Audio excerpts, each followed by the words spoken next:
everybody using handphones, everybody using apps, udah pasti it will grow, it will keep growing. And companies who don't adopt today in terms of new technology, you'll be left behind. Traffic itu throughout the day, throughout the month akan seperti apa? Hanya Tuhan yang tahu gitu kan. Nah, untuk workload yang seperti tadi ya, yang kalau kita bilang gitu ya, yang the traffic can go up and down, ini adalah salah satu contoh yang memang kalau di cloud tuh cocok banget. Kenapa sih? Tadi ya, the premise of cloud adalah you pay as you go. Halo semuanya, selamat datang di Digital. Kan kita pasti pernah dengerin tentang public cloud, pernah dengar tentang AWS, Azure, Google Cloud, Ali Cloud, Huawei Cloud, Tencent Cloud, apapun itulah. Kita juga sering mendengar tentang kata-kata on-premise, colocation. Nah, teman-teman tahu nggak penggunaannya gimana? Nah, untuk itu, kita kedatangan dua tamu yang sangat spesial, yang benar-benar expert di bidangnya, dan mereka juga bekerja di perusahaan yang benar-benar pionir di bidang tersebut. Oke, nah saya kenalkan ya, itu adalah Haris Ismi, Managing Director Equinix Indonesia, Antoni Amni, Country Manager AWS Indonesia. Kita persilakan ya, masing-masing memperkenalkan diri. Halo semua, nama saya Haris dari Equinix Indonesia. Saya sudah bekerja di Indonesia mungkin hampir 16 tahun sekarang. So it's very interesting. My life dulu dari dunia aviation ke dunia healthcare, sekarang ke dunia tech, dan sempat juga bekerja together dengan our bro Anthony sama our bro Paul. So nice ya to be with among friends. Oke, Bro Antoni. Siap. Halo teman-teman semua, nama saya Antoni Amni dari AWS Indonesia. And by the way, I've had the privilege untuk dalam periode tersebut bisa kerja bareng, actually work for Pak Haris. It was a good time. Sebelum di AWS, saya juga spend more than 10 years di dunia IT telco. Pulang ke Indonesia tahun 2009 and never look back. This is home. Nah, sekarang teman-teman mengerti kenapa kami mengundang dua expert yang ternama dan beken di Indonesia ini. Mereka bukan cuma pemain dari teknologi, tapi mereka memiliki nama yang bagus di dunia teknologi ekosistem di Indonesia. Mereka dua-duanya expert di bidang ini. Dan kebetulan tema yang kita ambil kali ini, tema yang cukup sulit, yaitu mengenai tentang server, kapan digunakan, sejarah server, gimana sih future of the server, apa hubungannya dengan perbedaan data, apa hubungannya dengan perbedaan company, SaaS company, dan lainnya. Sehingga kita harus mengundang dua expert ini. Tentunya kita akan banyak berinteraksi satu sama lain untuk bisa diskusi lebih dalam mengenai ini. Nah, teman-teman, untuk kita bisa diskusi lebih dalam, kayaknya kita mesti banyak gambar-gambar deh. Ini kenapa kali ini format digitalnya kita rubah. Jadi kita punya whiteboard di belakang karena kita harus banyak gambar. Nah, kita akan mulai dengan diskusi atau cerita sedikit tentang sejarah server dan data di dunia. Kapan colocation itu muncul, kapan public cloud itu muncul, dan bagaimana sih interaksinya, dan bagaimana kalau kita ngelihat decision proses dalam pemilihannya. Nah, saya mulai dengan historinya daripada semua server ini ya, dari cloud, kapan cloud dibentuk, kapan colocation ada, kapan on-premise ada. Nah, kita mulai diskusi mengenai ini. Nah, teman-teman juga bisa lihat di internet mengenai data ini, mana sih sejarahnya dan lain. Tapi kita coba gambarin biar semuanya ngerti. Kemungkinan kita nggak semuanya tahu benar atau salah, tapi kita punya dua expert ini kan. Gitu. Kalau saya kan pengetahuannya baru mulai gitu. Mereka memang udah bertahun-tahun di sana gitu kan. Ya. Nah, setahu saya nih, Haris koreksi saya. Iya. Nah, server kan pasti dimulai itu mulai gila-gilaan itu kan ketika startup .com ya, .com boom. Ya, sekitar 90-an. Tahun 90-an lah ya, tahun 90-an. Ya. Nah, ini kan pasti public cloud segala belum ada. Belum. Kalau colocation, nah pasti semuanya on premise kan? Yes. Ya. Nah, itu tahun 90-an kan. Nah, terus Toto colocation tuh mulai tahun 98. 98. Ya. Oke, ini mulai ada colo nih. Ya. Nah, kalau teman-teman belum tahu colocation apa, public cloud apa, nanti tunggu aja ya, kita akan jelas ke sana. Nah, terus tahu-tahu mulai muncul public cloud tuh kapan tuh? Tahun 2006, bro. 2006. Yoi, soalnya kan dulu ceritanya Amazon.com untuk menjalankan such a highly skilled technology infrastructure menjalanin e-commerce. Kita sadar bahwa hold on, we've got something on our hand yang sayang nih kalau di-keep sendiri. So itu yang kita bawa ke public. Jadi mulai dengan Amazon ya. Jadi ketika Amazon jadi gede banget dan mereka benar-benar bikin penjualan yang jadi booming banget di banyak negara, mereka ngeliat servernya banyak banget. Kenapa nggak bisa gue jualin lagi kan? Bukan cuma masalah jual server, bro, tapi kita figure out bahwa we can run this very efficiently. interesting kan. Nah, karena ternyata sangat menarik, akhirnya yang lain ngikutin kan. Iya. Nah, kalau nggak salah 2010 mulai dengan Azure, ya kan. Kemudian akhir 2011 Ya. dengan GCP, ya kan, Google kan. Yes. Iya. Nah, jadi teman-teman kalau pengen lihat, ini sejarahnya nih kira-kira. Ada Boleh berapa saya kan? tambah ya? Iya. Jadi waktu zaman 98, 97 gitu ya. Kalau coba bayangkan during that time ya. Kalau if you remember ya, during that time kan kayak ada Alta Vista, ada Excite.com, gitu kan. Tahu tuh, tapi Ya. kayaknya yang Gen Z nggak tahu. Oh, ini nggak tahu ya. Pokoknya yang zaman dulu lah ya. Jadi Yang sebelum search engine. sebelum Google ada. Ya. Ternyata ada dunianya begitu. Kan? But anyways, waktu zaman itu, coba bayangkan, kita ada telco, kita ada search engine, kita ada content provider.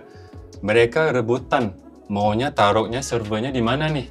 Jadi seringnya kalau companies yang lebih besar, mereka akan minta, you guys come to me, you put in your content into my data center.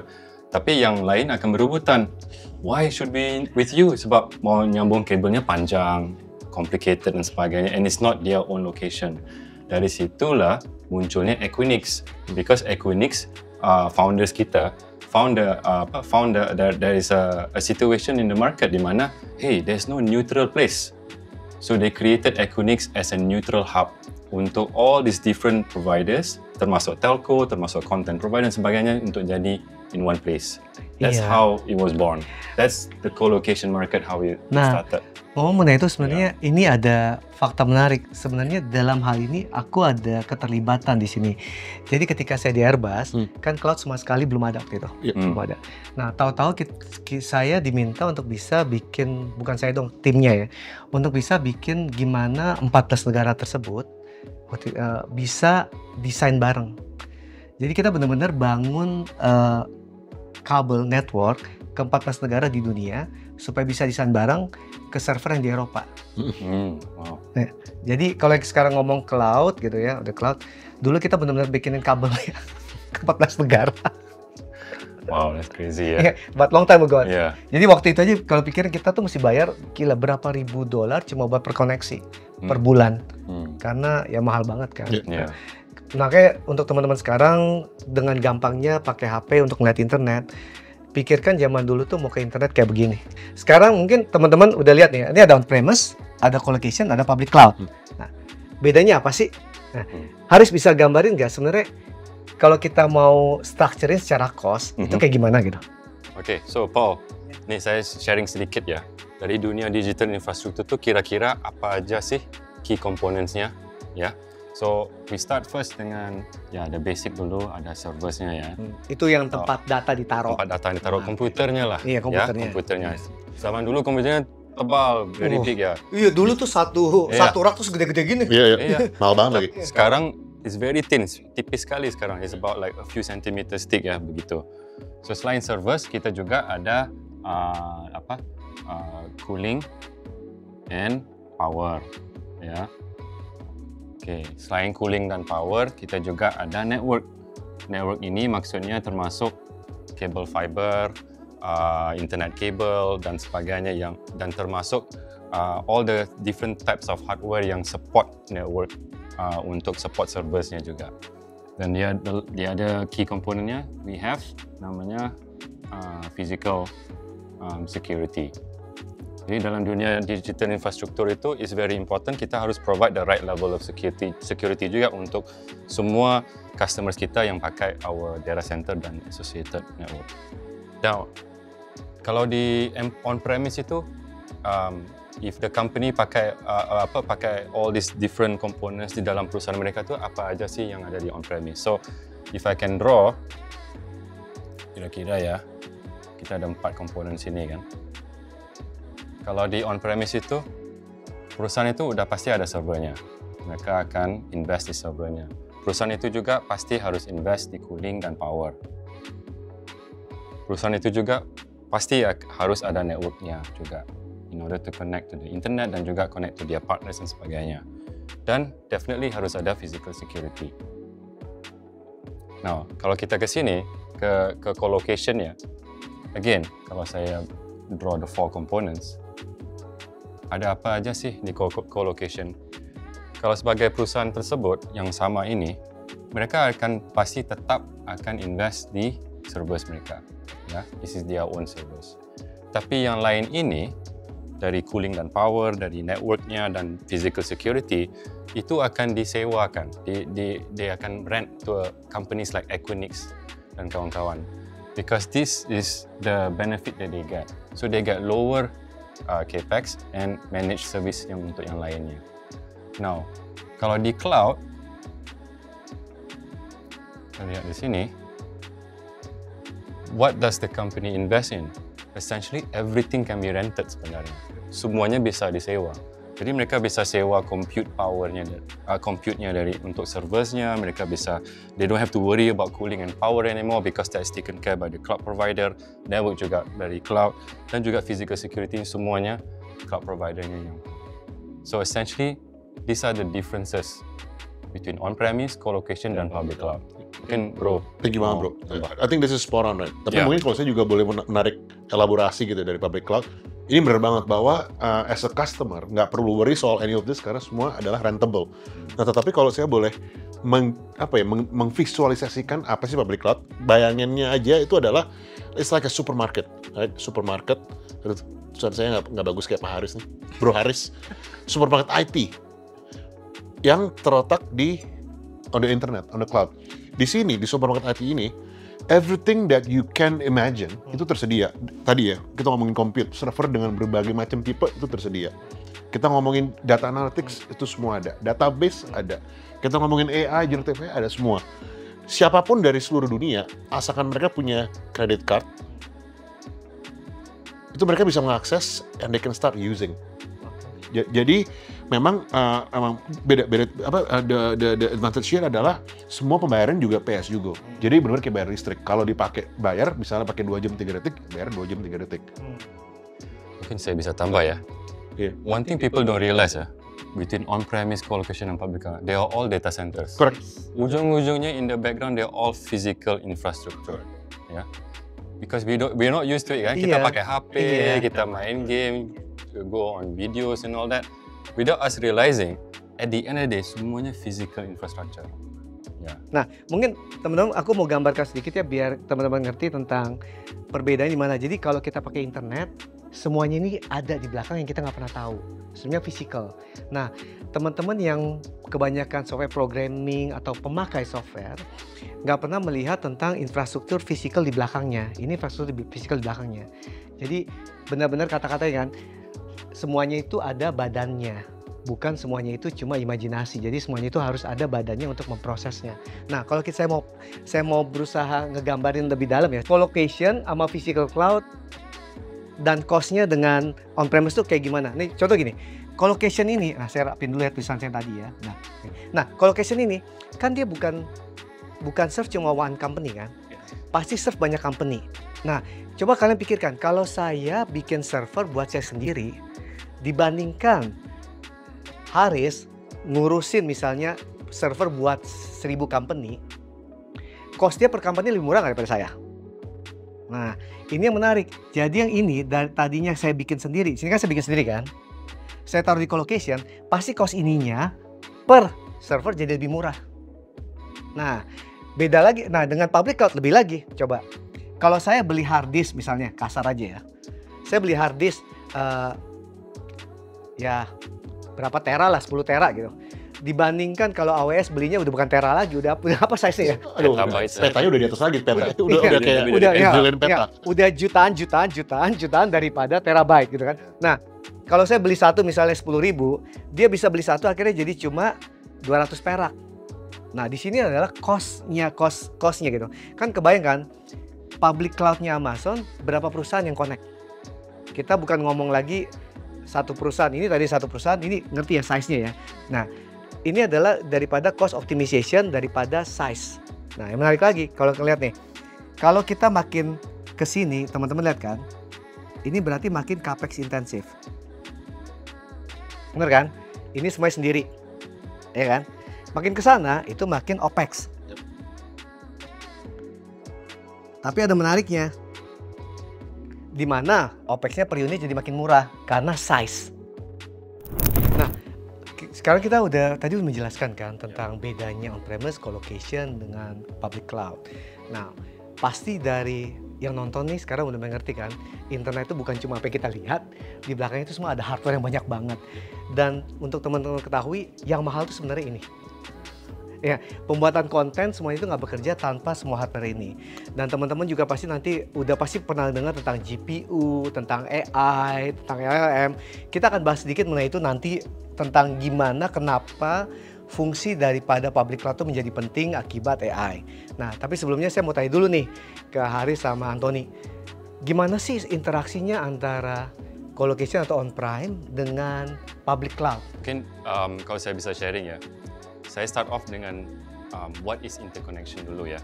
Kalau bisa bayangkan ya, kalau di dunia digital infrastructure kayak Equinix ini, kita ada lebih dari 270 data center around the world.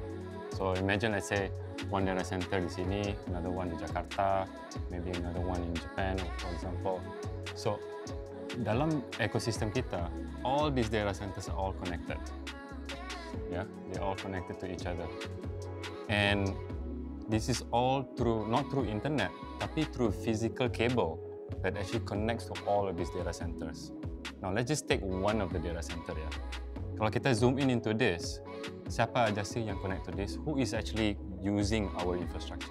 So kita ada network service providers, sebagai contoh. We also have internet service providers. We have telco. We have CDN, content delivery network, content providers. We have enterprises dan macam-macam. Okay, so all of them are connecting to one another. Just if you remember, zaman dulunya sebelum 98 ya, everybody is competing to be where. But co-location provider like Equinix, we are a neutral hub, so everybody is there. So mau nyambung physical cable-nya from, let's say, a telco to an NSP or ISP is all within just a few meters of length rather than kilometers or hundreds of kilometers. Karena semua di satu tempat. Semuanya di satu tempat. So kalau bisa bayangkan dalam satu data center kayak co-location provider kayak Equinix itu kita kayak bandaranya. Kayak kalau bisa bayangkan bandara itu kan ada banyak pesawat, ada people moving in and out, sometimes they transit dan sebagainya. So the same thing happens tapi untuk data. So data bukan hanya untuk storing, tapi banyak juga our customers itu untuk transit. They move from one place to the other. Now how does it relate to cloud providers? Cloud providers juga pakai kita. So sebagai AWS for example, AWS is an example whereby they are also our customer. They use Equinix as an edge node untuk connect to internet exchange hubs, untuk connect to different countries around the world. So they leverage our infrastructure all over the world.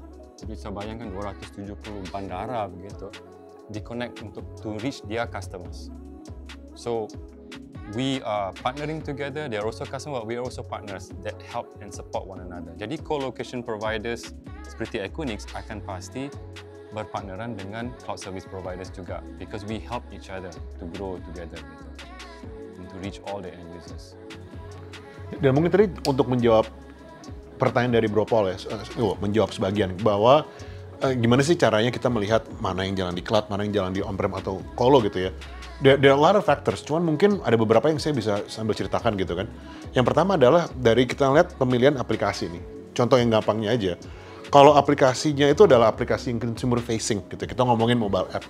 Kita bayangin Traveloka, the Grabs of the world gitu kan, dimana kita nggak bisa mempredik nih. Traffic itu throughout the day, throughout the month akan seperti apa, hanya Tuhan yang tahu gitu kan. Nah, untuk workload yang seperti tadi ya, yang kalau kita bilang gitu ya, yang the traffic can go up and down, ini adalah salah satu contoh yang memang kalau di cloud tuh cocok banget. Kenapa sih? Tadi ya, the premise of cloud adalah you pay as you go. Kan? Ketika server atau infrastruktur tadi nyala, akan dibayar. Ketika nggak nyala, ya nggak bayar, satu. Yang kedua, di cloud itu kita mengenal konsep yang namanya auto scaling. Bisa dibayangkan mungkin at any given point of time, satu aplikasi cuma butuh 2 server untuk menjalankan aplikasinya. Ketika dia bursting, contohnya lagi di promo lah ya, promo Traveloka Travel gitu. Ini akan bisa dengan otomatis menambah sendiri. Dan ketika nanti trafficnya turun, dia mati sendiri. So it's automatically elastic. Nah kalau udah seperti ini, kalau harus jalan misalnya di on-premise, bisa kebayangkan, kita harus beli server untuk peak period. So you're leaving money on the table, gitu. Nah, itu kalau kita punya perusahaan kayak begini semuanya bikin semua sendiri di on premise, berarti kita harus bikinnya sampai paling peak dong. Nah, soalnya kalau kita bikinnya misalnya di sini ya, pas di sini kayak mati lampu, di sini kayak mati lampu nggak jalan. Jadi server, software langsung nggak jalan. Nah, jadi mau nggak mau kan kita harus bikin paling tinggi kan, paling tinggi kebutuhannya. Nah, cuma sayangnya begitu bikin paling tinggi, ketika ini paling rendah, berarti kamu nggak kepake. Nah, jadi kita bangun volume yang nggak bisa kita pakai. Nah, itulah kenapa pentingnya tentang on-premise dan cloud itu gimana kita bisa menggunakannya gitu. Tapi juga gini kan, we are a proponent of hybrid, gitu kan. Kita juga bilang bahwa memang ada workload yang cocok di on-premise gitu kan. Dan penggabungan antara colo atau on-prem dengan cloud itu sekarang juga cukup normal. Contoh seperti tadi ya, kita ada satu case tadi di telco nih bro, di Indonesia, bahwa mereka punya middleware gitu kan, yang sudah memang legacy berjalan di on-premise. Ketika berjalan di on-premise-nya, base capacity-nya ya udah yang ada di DC mereka atau colo. Ketika mereka burstingnya ke AWS, and it runs seamlessly.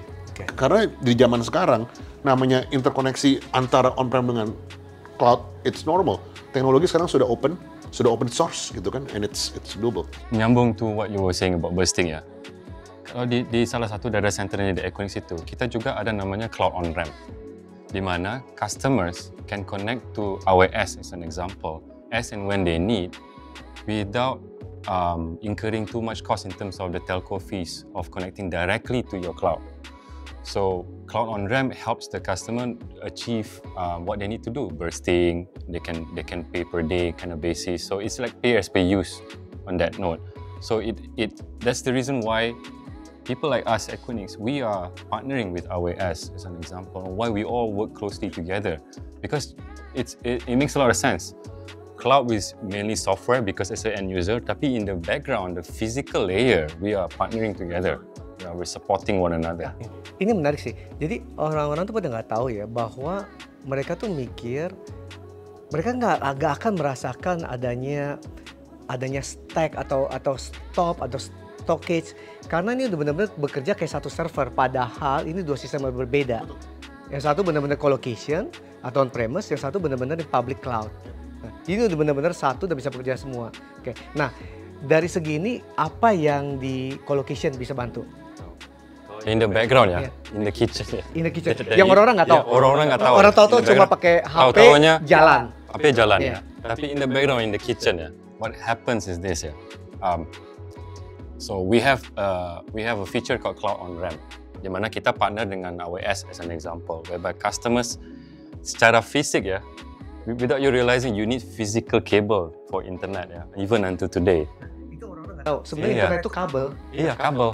Itu it has to be physical cable. Jadi yang zaman dulunya kabelnya harus go straight to your cloud, which can be kilometers of length. Kalau di Equinix, di dalam satu data center, it's just a couple of meters away. Soalnya kan semua di satu tempat. Yes. Jadi dari sini customers, imagine I mentioned tadi kan enterprises sebagai contoh ya. Enterprises tuh bisa connect ke cloud service provider kayak AWS tuh in just a few meters. Ya, secara fisik. While at the front, you get this. You get the bursting feature dan sebagainya. Yeah. So that's the beauty of it. And at the same time, the cloud service provider also needs the network providers, they need the CDN, and they need everybody else to work together juga. So it's an ecosystem that works together to make whatever on your screen to work. Nah, Anthony, ini aku mau nanya nih. Sekarang kan dengan adanya AI, Gen AI, dan ya semuanya agentic AI dan lain-lain, ini kan jadi merubah komposisi atau merubah positioningnya agak beda banget nih untuk public cloud. Nah, mungkin bisa dijelaskan sedikit nggak gimana public cloud dalam AI untuk sebuah perusahaan? Oke, mungkin izin untuk saya jawab dari beberapa facet kali ya Bro Paul. Pertama begini kan, kenapa sih sekarang itu banyak banget teknologi, terutama di AI, generative AI, itu di-drive oleh public cloud provider? Karena pertama adalah companies like Amazon, we use it for our own consumption juga gitu ya. So we have economies of scale. Economies of scale di AI matter when it comes to pemilihan GPU, satu gitu kan, we have buying power, dan bahkan to the degree right now we make our own chip because we're big enough to do that. Itu yang pertama. Jadi economies of scale yang menyebabkan bahwa harga compute untuk AI itu jadi makin turun. Itu yang pertama. Dan yang kedua, itu kenapa kalau kita lihat all the provider of large language models gitu ya, mereka menjalankan semuanya juga di cloud gitu kan. Nah, yang ketiga, kenapa jadi make sense buat enterprises atau perusahaan di seluruh dunia untuk memanfaatkan public cloud for that purpose adalah karena tadi kan, the premise of you pay as you go. Sekarang gini ya, kita bicara mengenai chatbot gitu ya. When the chatbot requires, hearing a foundational model untuk ngasih response, itu kan nggak berjalan 24/7, ya kan? So the idea adalah ketika when you pay only when you use it, it makes a lot of sense. Itu yang pertama. Yang kedua juga, saya kita bicara soal model training. Model training itu kan nggak berjalan 24/7, right? When you run it, you pay, you need big computing power, habis itu stop gitu kan. In cloud it makes sense. So we see that dengan tadi ya, pertama kita sendiri because of our economies of scale, we lower the cost of infrastructure for AI. Yang kedua juga the offering that we put in on top of tadi itu semua ya, itu juga membantu. Dan yang ketiga adalah the pay as you go model. So we see that public cloud gitu ya, terutama seperti AWS of course, itu we are democratizing access to AI. Tapi kalau aku mau gambarkan izin ya. Nah, contoh gini ya, teman-teman pikirkan ya. Seberapa besar sih perusahaan teman-teman? Segede-gede perusahaan teman-teman ya? Misalnya punya teman-teman punya pegawai 10.000. Komputer paling banyak berapa sih di company-nya? Kan ada yang nggak pakai komputer, yang pakai komputer. Oke lah, kita ngomong lah 10.000 komputer lah ya. Ini ada 10.000 teman-teman. Jalani lah ya di sini. Coba bayangkan kalau kalian menggunakan AI daripada public cloud. Ini kayaknya nggak terhingga nih jumlahnya. Karena kita ngomongnya itu size-nya itu udah, mereka aja serve-nya itu bukan ratusan company tapi udah jutaan company. Kalau satu company aja punya 10.000 komputer, kebayang nggak? Ini kalau kita titik itu ada berapa computing power?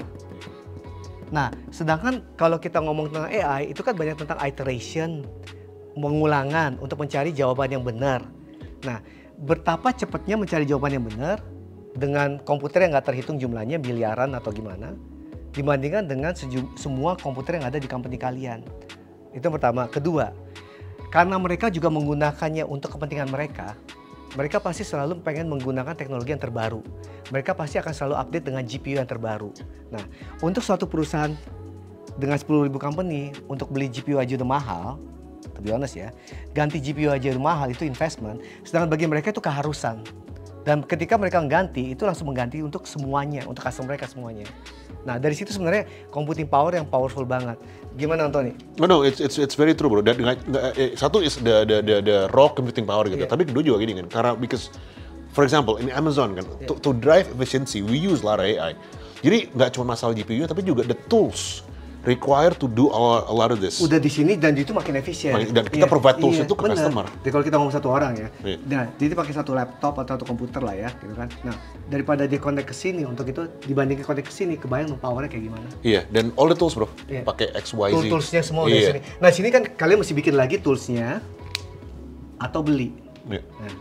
Nah, kalau kita ngomong computing power, teman-teman udah jelas kan? Tapi tentunya untuk penggunaan di enterprise, kita mesti ngelihat tentang kebutuhannya, tentang gimana security-nya, tentang confidentiality. Nah ini saya mau tarik nih. Haris, menurut kamu gimana sih ke depannya dalam penggunaan AI ini? Dan apa hubungannya nanti dengan colocation, tentang hybrid dan lainnya? Ya. Oke. So bro, gini ya. So we take this example, perusahaan yang 10.000 karyawan ya. They have a certain number of data, and that data is all their data, perusahaannya, which the internet does not have, may not have, or maybe don't have at all. Dan mereka juga butuh AI features yang dari cloud juga. Butuh computing powernya, dan sebagainya. So the trend that we are seeing today itu is hybrid, pakai dua-duanya. Sebagai contoh, specific example-nya adalah AI trainingnya pakai di cloud. Disebabkan sini kan udah jutaan customer nih, jutaan information ya. Powernya gede sekali. Jadi there's no way one company can achieve the same level of maturity of the AI training on the ground compared to in the cloud. Yeah. But one thing what the cloud don't have is the information in the company. So what happens is mereka harus combine dua-duanya. Mereka trainingnya di sini ya, tapi inference-nya di sini, di mana mereka retrain again untuk data-data perusahaan tersebut. That's how the LLM and the chatbot works for the specific company.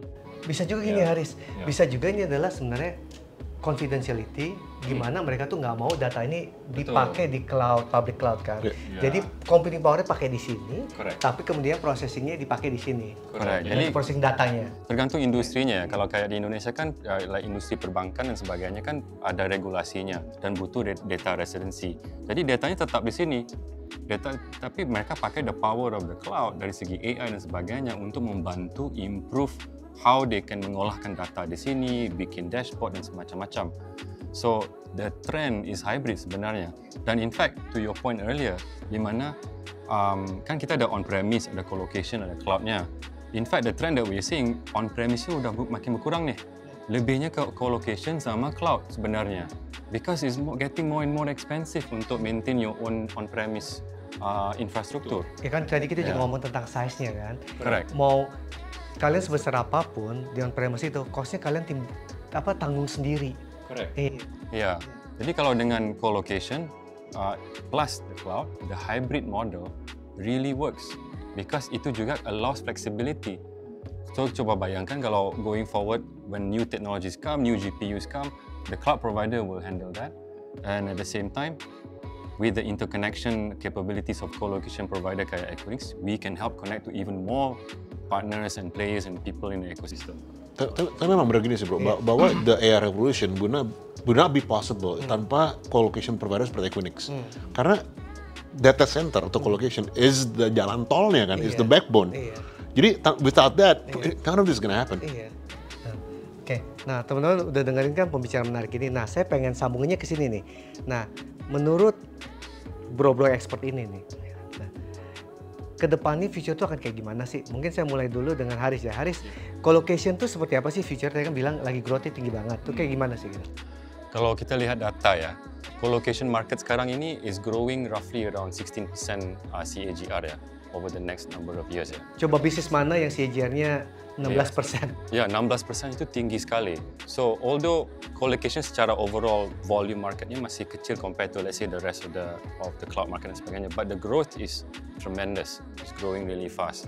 Jadi, the trend is about no longer having your own data center, tapi you share that load of that headache of managing your own data at a co-location provider and the cloud provider. That can help you grow, can scale. Jadi the future is about having a flexible enough architecture that you can adopt new technology, experiment with new things, without the headache of having just on your own. Coba bayangkan kalau you on your own. Udahlah, you have to buy new GPUs, you have to upgrade your power, you have to upgrade your cooling. There's just so many things you need to consider. Itu belum aja kalau let's say something happen, kebakaran, whatever. Oh, saya pernah ada satu kasus. Yeah. Ada orang lupa kuncinya. See, as an example, something as simple as that. Kalau co-location provider like Equinix, we have like 7 layers of security. So, nggak perlu kunci fisikal lagi. Nggak usah. And it's you know, we're in a business whereby we want to create trust to our customers. And as per what you mentioned awal tadi, co-location provider kayak Equinix itu dalam satu gedung tuh bisa sampai ratusan customer, malah sampai ribuan juga, depending on the size. And trust is important. So we have an SLA of 5 nines. You know, we provide all the necessary certification dan sebagainya. Now going back to what the future might look like, you know, you look at the digital economy of Indonesia sekarang. Digital economy of Indonesia sekarang is predicted to be around 360 billion in a few years' time. It's huge. Our e-commerce market is about $120 billion right now, which is the second largest or the largest in Southeast Asia. Moving forward, with everybody using handphones, everybody using apps, udah pasti it will grow. It will keep growing. And companies who don't adopt today in terms of new technology, you'll be left behind.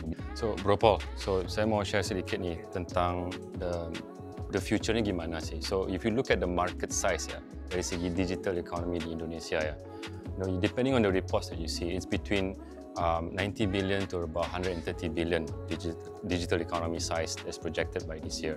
And kalau you look at e-commerce size, is between 65 to about 120 billion as well by the end of this year. So what that means is that Indonesia is the biggest digital economy in Southeast Asia. It's also the biggest e-commerce market in Southeast Asia, and it will continue to be that way.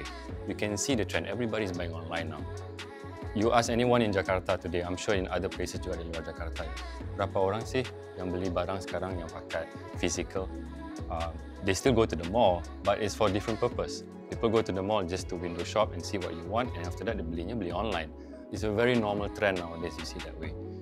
And it will continue to be that way. And it's not just Indonesia, we are seeing this in other countries juga. We see pockets in many other countries, especially emerging markets, yang growing towards that trend. So, relating back to the infrastructure di sini, we see that on-premise itu udah declining because it's becoming too expensive. And also the source of data, let's say you want to do AI training dan sebagainya, it doesn't make sense anymore to just use your own data. You have to combine apa yang ada di cloud dan juga combine the features of co-location provider like Equinix in order to help you have the best cost benefit for your future. Yeah, and it allows you flexibility juga. So when new GPUs comes out, you don't have to have the headache of buying your own GPUs all the time. Expensive. Expensive. And on top of that, you can now use Cloud on-RAM from Equinix in order to connect to the cloud providers anyways. So it makes it easier. And then also you can leverage interconnection within Equinix to connect to other countries juga. Nah, kalau dari Bro Antoni gimana nih the future-nya dari Bro Antoni? Mungkin let me start with this ya. Kita ngomong soal Indonesia kan. I think we have to be cognizant with the fact that global competition is really on our shore. Kita lihat semen Indonesia compete sekarang juga dengan semen company from different countries gitu kan. So that's the reality. Tapi on the flip side gitu ya, on the good news side adalah bahwa a lot of the technology, global technology yang terbaru gitu ya, itu juga sudah ada di Indonesia.